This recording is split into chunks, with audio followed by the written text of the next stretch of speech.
Fantastis. OTT Kantor Bea Cukai, KPK sita uang emas senilai 40,5 miliar rupiah. 6 orang jadi tersangka. Komisi Pemberantasan Korupsi, KPK, memperlihatkan barang bukti hasil operasi tangkap tangan, OTT, terkait dugaan korupsi importasi barang di lingkungan Direktorat Jenderal Bea dan Cukai, DJBC. Nilai total barang sitaan yang dipamerkan mencapai 40,5 miliar rupiah. Barang bukti tersebut meliputi tumpukan uang tunai dalam berbagai mata uang, logam mulia, hingga barang mewah berupa tas bermerek Louis Vuitton. Hal ini disampaikan oleh juru bicara KPK, Budi Prasetyo, dalam konferensi pers di Gedung Merah Putih KPK, Jakarta Selatan, Kamis, 5 Februari 2026.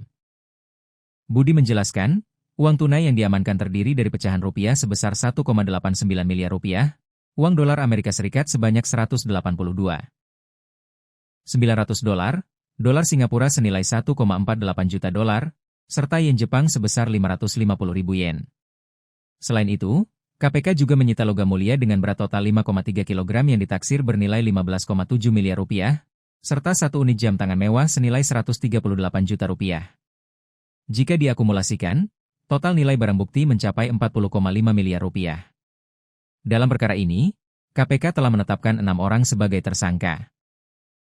Mereka adalah Rizal selaku Direktur Penindakan dan Penyidikan DJBC periode 2024 hingga Januari 2026, Sisprian Subiaksono sebagai Kepala Subdirektorat Intelijen P2 DJBC, Orlando Hamonangan selaku Kepala Seksi Intel DJBC, serta 3 pihak swasta dari PT Blue Ray yaitu John Field selaku pemilik, Andri sebagai tim dokumen importasi, dan Dedi Kurniawan selaku manajer operasional.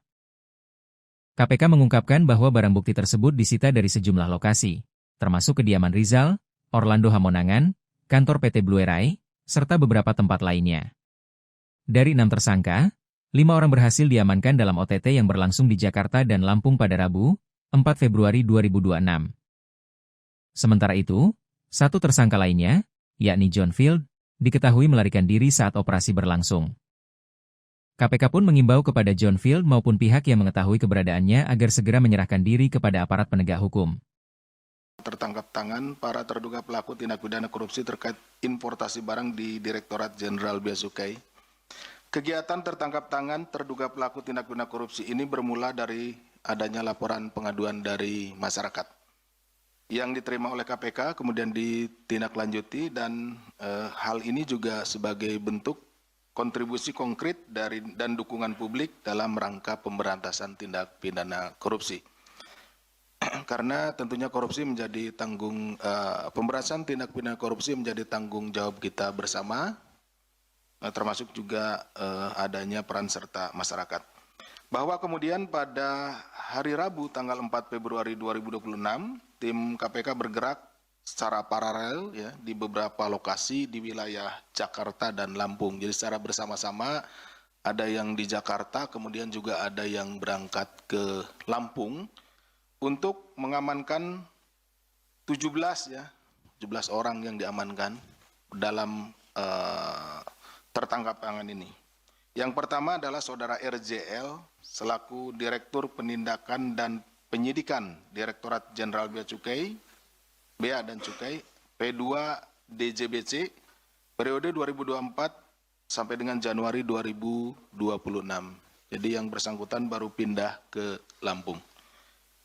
Yang kedua, saudara SIS selaku Kepala Subdirektorat Intelijen Penindakan dan Penyidikan Direktorat Jenderal Bea dan Cukai atau Kasubdit Intel P2 DJBC. Yang ketiga, saudara ORL selaku Kepala Seksi Intelijen Direktorat Jenderal Bea dan Cukai Kasih Intel DJBC. Yang keempat, saudara AND selaku Ketua Tim Dokumen Importasi PTBR. Yang kelima, saudara DK selaku Manajer Operasional PTBR. Yang keenam, saudara IK selaku Driver, saudara ORL. Yang ketujuh, saudara DD, Driver saudara ORL.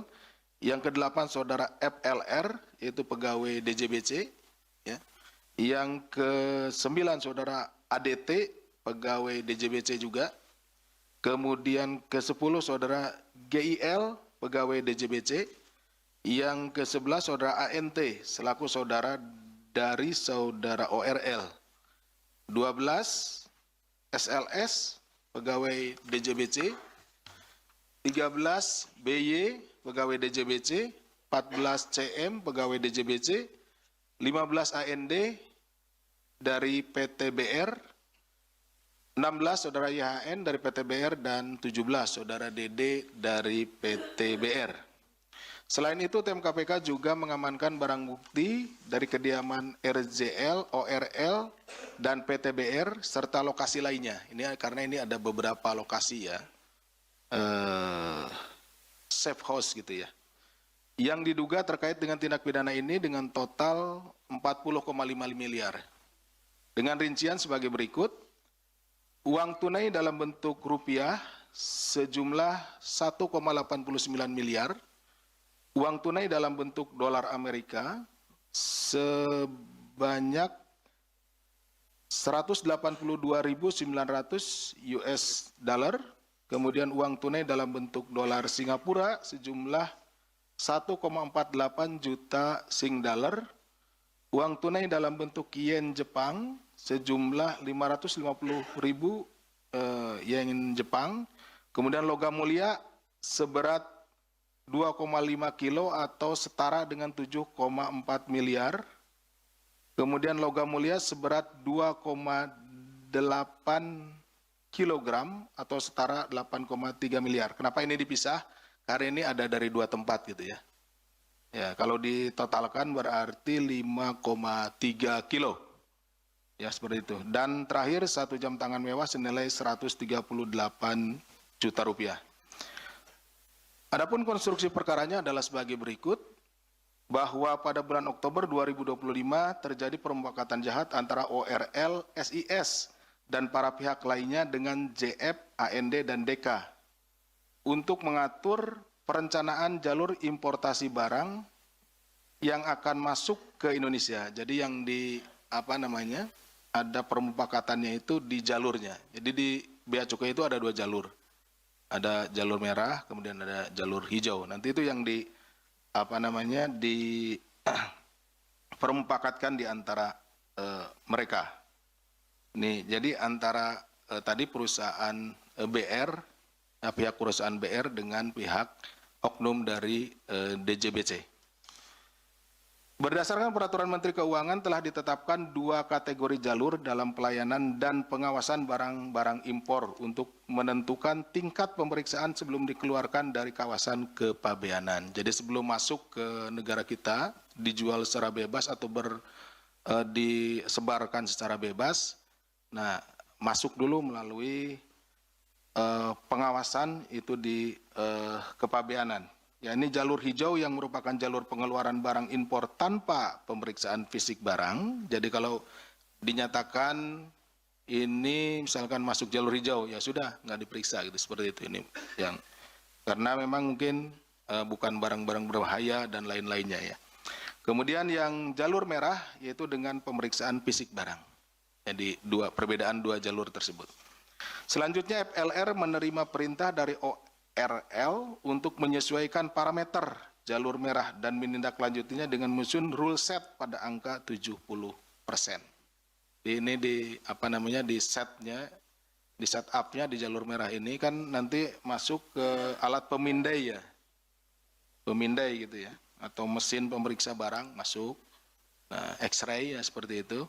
Nah, ini udah di setting gitu ya, di 70%. Kemudian data rule set tersebut dikirimkan oleh Direktorat Penindakan dan Penyidikan ke Direktorat Informasi Kepabeanan. Jadi ada beda direktorat nih.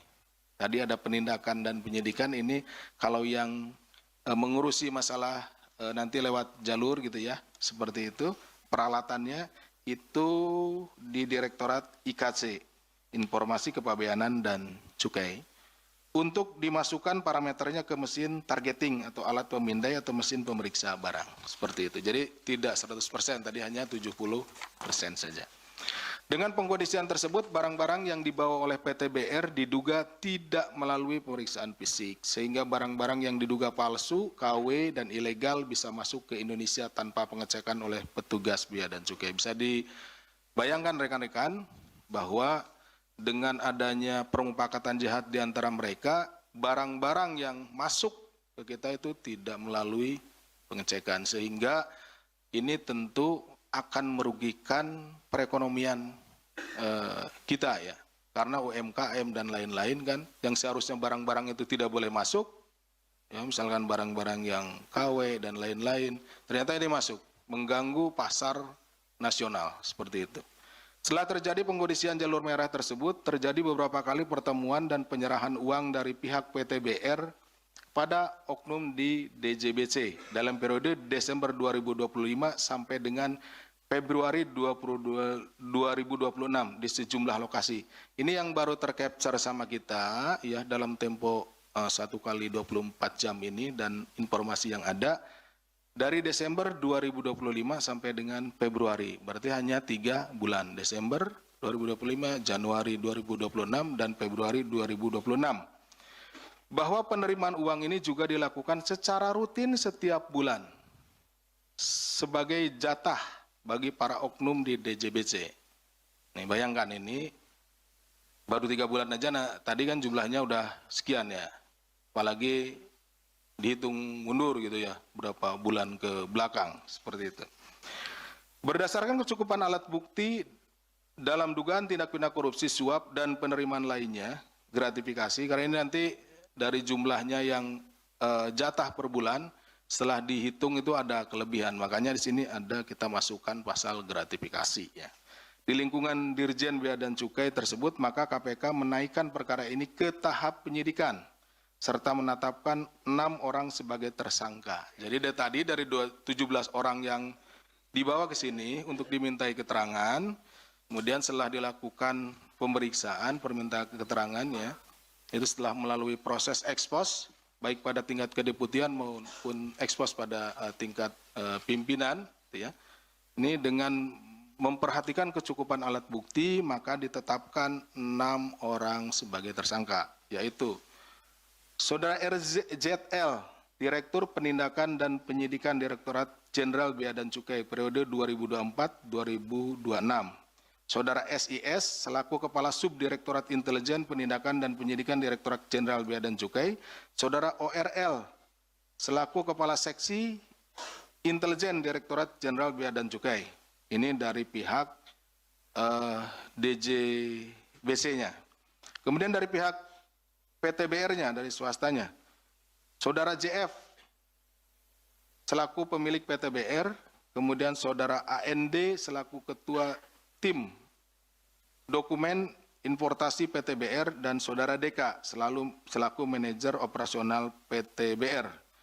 KPK selanjutnya melakukan penahanan terhadap 5 tersangka untuk 20 hari pertama sejak tanggal 5 Februari sampai dengan 24 Februari 2026. Penahanan dilakukan di Rumah Tahanan Negara Rutan Cabang Gedung Merah Putih KPK.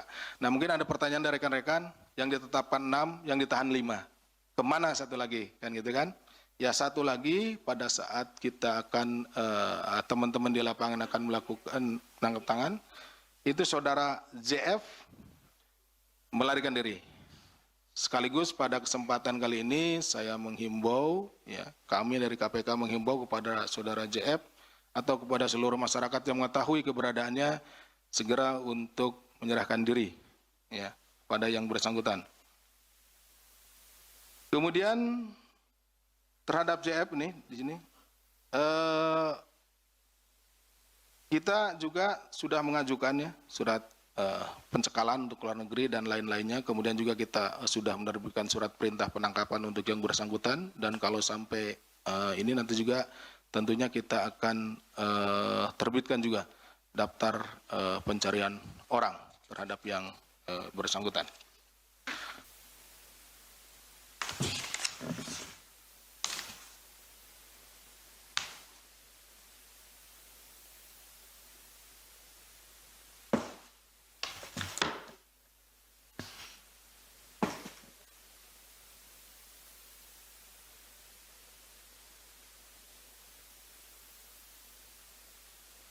Barang bukti yang ditunjukkan yaitu berupa uang tunai dalam pecahan rupiah senilai 1,89 miliar. Kemudian uang tunai dalam bentuk dolar Amerika sejumlah 182.900. Kemudian dolar Singapura senilai 1,48